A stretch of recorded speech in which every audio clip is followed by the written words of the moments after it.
जय हिंद साथियों, स्वागत है आप सभी लोगों का आपके अपने यूट्यूब परिवार में। दोस्तों, आज के सेशन में बात करने वाले हैं हम दोस्तों मैथ्स पेडागोजी के कुछ क्वेश्चंस को हल करेंगे, डिस्कस करेंगे और जानेंगे कि मैथ पेडागोजी में दोस्तों किस तरीके के क्वेश्चन जो है सीटेट एग्जाम में देखने को मिलते हैं और किस तरीके से आप उनको आसानी से हल कर सकते हैं। तो दोस्तों वीडियो को लास्ट तक देखिएगा। और इससे पहले हम बहुत सारे जो है कि वीडियोज़ आपके बीच में ला चुके हैं, जो कि ईवीएस पेडागोजी से रिलेटेड है, ईवीएस कंटेंट से रिलेटेड है, मैथ से रिलेटेड है। और पेडागोजी की बात करें दोस्तों, सीडीपी की भी क्लासेस आपके बीच में मैं लेकर आया हूँ और हिंदी की भी कुछ क्लासेस मैं लेकर आऊँगा। जैसे जैसे एग्ज़ाम आता जाएगा आपके लिए और भी स्टडी मटेरियल्स तैयार होते रहेंगे और आपके बीच में आते रहेंगे। तो दोस्तों वीडियो को लाइक और शेयर करना जरूर भूलिएगा नहीं। और चलिए आज का पहला क्वेश्चन करते हैं दोस्तों, और चैनल पर नए होंगे तो चैनल को सब्सक्राइब करना नहीं भूलिएगा।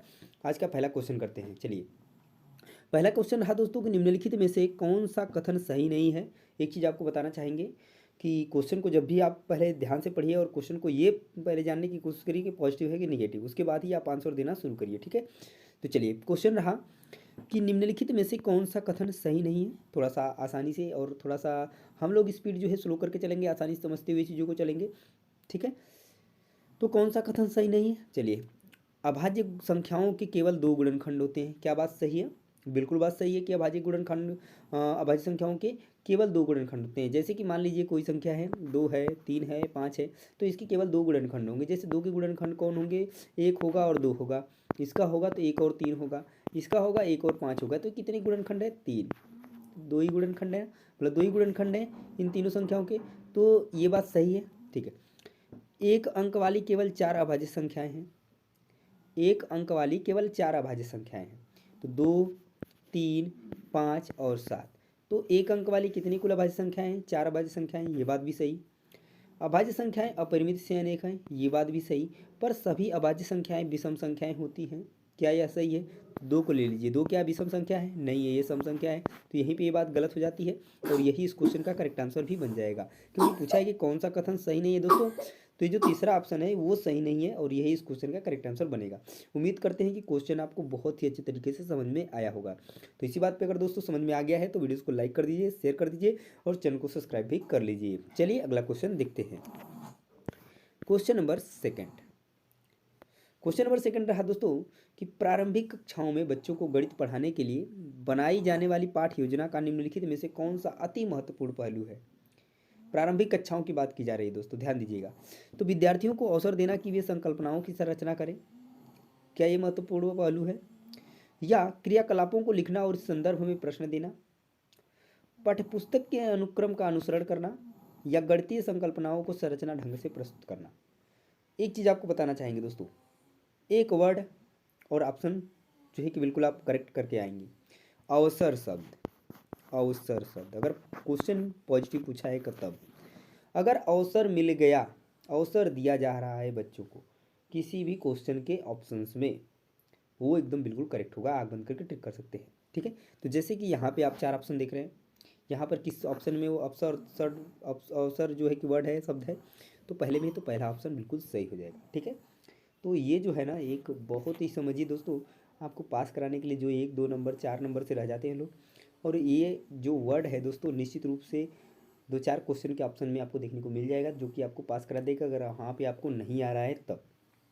ठीक है, तो ध्यान दीजिएगा एक एक चीज़ को, की पॉइंट बहुत है, आपको बहुत सारे ऐसे की पॉइंट मैं बताते चलूँगा हर क्वेश्चन के अंदर, जो आपको बहुत ही बेहतर रिजल्ट दे सकते हैं, इतना याद रखिएगा। तो चलिए दोस्तों अगला क्वेश्चन करते हैं। Question number third. Question number third रहा आपके सामने। क्वेश्चन को ध्यान से पढ़िए। क्वेश्चन क्या है कि एक विद्यार्थी गिलास में भरे हुए पानी को गिलास का आयतन बताता है, छात्र को स्पष्ट नहीं है। यानी एक गिलास है, उसमें पानी भरा है। ठीक है, उसमें पानी भरा है, वो क्या बताता है इसको? आयतन। तो क्या चीज़ स्पष्ट नहीं है? क्या यह आयतन है जो पानी भरा है? नहीं है। क्या उसको आयतन की अवधारणा के बारे में नहीं पता है? आयतन की माप, आयतन का सूत्र, आयतन की इकाई, क्या चीज़ नहीं पता है? तो क्या उसको नहीं, किसका स्पष्ट नहीं, क्या चीज़ स्पष्ट नहीं?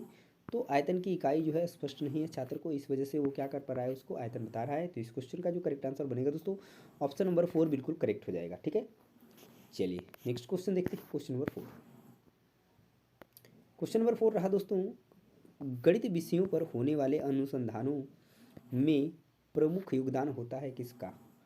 कल्पना का, तार्किक चिंतन का, गणितीय मूल्य का, गणितीय समस्याओं का। अगर बात करें दोस्तों गणित, गणित से जहाँ पर भी रिलेट करेंगे तो एक चीज़ हमेशा याद रखिएगा, तार्किक चिंतन। इस तरीके का क्वेश्चन में अगर आता है तो तार्किक चिंतन जो होता है वो गणित में आपका सही होगा, गणित के लिए बता रहे हैं, ठीक है। तो तार्किक चिंतन अगर गणित से रिलेटेड क्वेश्चन मैथ पेडागोजी में पूछा गया है, मैथ पेडागोजी के अंतर्गत, और तार्किक चिंतन से रिलेटेड इस तरीके का कुछ क्वेश्चन है और उसमें तार्किक चिंतन के बारे में बताया गया है और क्वेश्चन जो है पॉजिटिव पूछा गया है, तो बिल्कुल बात सही हो जाएगी। तो यहाँ पे ऑप्शन सेकंड जो है बिल्कुल सही हो जाएगा दोस्तों, ठीक है। चलिए नेक्स्ट क्वेश्चन देख लेते हैं, क्वेश्चन नंबर 5। क्वेश्चन नंबर 5 है कि किस विषय में अमूर्त ज्ञान को मूर्त रूप प्रदान किया जाता है। तो गणित में, भूगोल में, इतिहास में, हिंदी में। तो अमूर्त ज्ञान को मूर्त रूप में प्रदान किया जाता है गणित में। तो यहाँ पे करेक्ट आंसर बनेगा ऑप्शन नंबर 1। ध्यान दीजिएगा इस चीज़ को, ठीक है। याद रखिएगा, ये सब याद करने वाली चीज़ें हैं, थोड़ा सा आपको याद भी करना पड़ेगा, थोड़ा सा आपको समझना भी पड़ेगा, ठीक है। चलिए क्वेश्चन नंबर 6 देखिए। क्वेश्चन नंबर 6 है कि गणित की तुलना धार तेज करने वाले पत्थर से की जाती है। ध्यान दीजिएगा, गणित की तुलना धार तेज करने वाले पत्थर से की जाती है, यह कथन किसका है। हॉब्स ने कहा है, फ्रॉवेल ने कहा है, फ्रायड ने कहा है, स्किनर ने कहा है। तो इस बात को किसी ने कहा है, हॉब्स ने। किसने? हॉब्स ने। तो इस क्वेश्चन का correct answer option number A जो है बिल्कुल सही हो जाएगा दोस्तों, ठीक है। याद रखिएगा, कभी कभी इस तरीके का क्वेश्चन आ जाता है एग्जाम में। चलिए नेक्स्ट क्वेश्चन देखिए, क्वेश्चन नंबर 7। निम्नलिखित में से किस कार्य में गणित उपयोगी नहीं है। मानसिक विकास में उपयोगी है, शारीरिक विकास में भी उपयोगी है, भौतिक विकास में भी उपयोगी है, बट दार्शनिक विकास में नहीं उपयोगी है। तो ये इस क्वेश्चन का करेक्ट आंसर बन जाएगा दोस्तों, क्योंकि पूछा गया है कि इसमें उपयोगी नहीं है। ध्यान दीजिएगा, क्वेश्चन नंबर जो 7 का आंसर होगा करेक्ट ऑप्शन नंबर 3 बिल्कुल सही हो जाएगा दोस्तों, ठीक है। चलिए नेक्स्ट क्वेश्चन देखिए, क्वेश्चन नंबर 8। क्वेश्चन नंबर 8 रहा दोस्तों कि गणितीय भाषा का स्वरूप होता है, कैसा होता है। सामान्य भाषा के रूप में होता है, पृथक भाषा के रूप में होता है, कठिन भाषा के रूप में होता है, सरल भाषा के रूप में होता है। तो गणितीय भाषा का जो स्वरूप होता है दोस्तों वो पृथक भाषा के रूप में होता है। ये करेक्ट आंसर बनेगा आपका ऑप्शन नंबर 2 जो है क्वेश्चन नंबर 8 के लिए सही हो जाएगा। एक एक चीज़ ध्यान से आप लोग बस पढ़ते चलिए, आपका सारा का सारा जो है डाउट्स है और जो भी चीज़ें हैं आपके मन में वो क्लियर हो जाएंगी। मैथ पेडागोजी को लेकर, ईवीएस पेडागोजी को लेकर, ये सारी चीज़ें आपका जो है मन से एकदम निकल जाएगा दोस्तों, एकदम अच्छे तरीके से आपका तैयार हो जाएगा, इतना मेरी गारंटी है। आप बस हमारे साथ जुड़े रहिए, ठीक है। चलिए अगला क्वेश्चन देखिए, क्वेश्चन नंबर 9। गणित सभी विद्वानों का द्वार एवं कुंजी है, यह कथन किसका है। रोजर बेकन का है, हैमिल्टन का है, प्लेटो का है, रसेल का है। तो गणित जो है सभी विद्वानों का द्वार एवं कुंजी है, यह कथन है रोजर बेकर का। तो यहाँ पे जो करेक्ट आंसर बनेगा दोस्तों ऑप्शन नंबर 1 बिल्कुल सही हो जाएगा, ठीक है।